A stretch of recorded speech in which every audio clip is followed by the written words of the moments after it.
ला गोप गोपी भयभीत झाल्या, कारण हत्तीच्या सोंगे एवढ्या धारा पडायला लागलेल्या आहे. तेव्हा मात्र गोपी म्हणाल्या, कृष्णा आमचं रक्षण कर प्रभू. गोप म्हणाला, प्रभू आमचं रक्षण करा.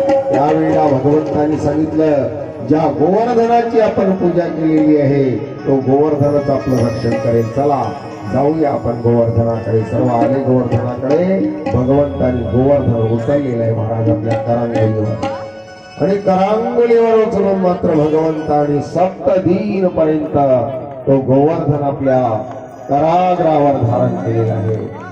करांगोलीवर धारण केलेला आहे. ज्यावेळेला करांगोलीवर धारण करता 7 दिवस पर्यंत सारखा धोधो पाऊस पडत होता. गोप गोपी ग्वाल बाल गाई वासर सर्वांचं रक्षण प्रभू करतात आहे. 7व्या दिवशी संपूर्ण एकंदरीत तो मेघातला पाऊस संपून गेला महाराज. सप्तदीन जेने गोवर्धन धरिला, कालिया नाथीला देवनी पाय, दोहा गोपवेशी आला पंढरपुरा, भक्त समाचारा विठ्ठल रूपे. करंगोलीवर धारण केलेले गोवर्धन. आणि अशा प्रकारे भगवंतानी गोप गोपींचं रक्षण केलं. आणि सुंदर प्रसंग 7व्या दिवशी पाऊस संपला. कृष्णजींनी तो गोवर्धन पर्वत पुनश्च खाली ठेवलेला आहे. गोप गोपी बाहेर आले. इंद्राला म्हटलं, चला आपण सर्वे करण्याकरता जाऊया. इंद्र ज्या वेळेला येतो आहे पाहतो तर काय, सर्व गोप गोपी तर मात्र जशीचे तशी दिसतात आहे.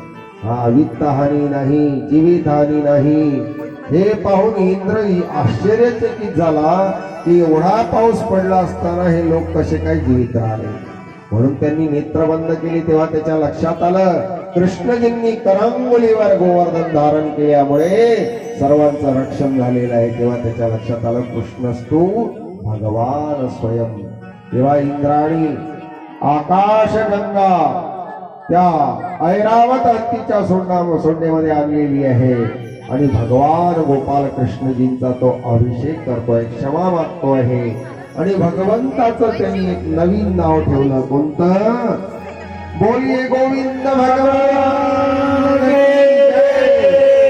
अशा प्रकारे भगवंताचं नाव ठेवलं गोविंद. अशा प्रकारे भगवंतानी ही गोवर्धन धारण लीला केली. तेव्हा झालेली सेवा प्रभूचरणी अर्पण करूया. आणि उद्या सकाळच्या प्रवचनामध्ये आपण सुंदर अशी रासलीला सांगणार आहोत कंसवर. आणि त्यानंतर मात्र दुपारच्या प्रवचनामध्ये श्रीकृष्ण रुक्मिणी विवाह सोहळा आपण या ठिकाणी साजरा करणार आहोत.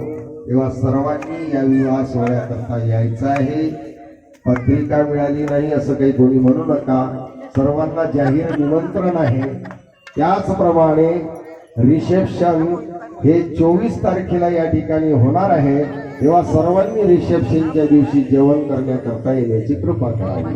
तेव्हा झालेली आजची सेवा भगवत चरणारविंदी समर्पित करतो. वाणीला विराम देतो. यानंतर मात्र भगवन नामाचं स्मरण होईल आणि आरतीला बिहार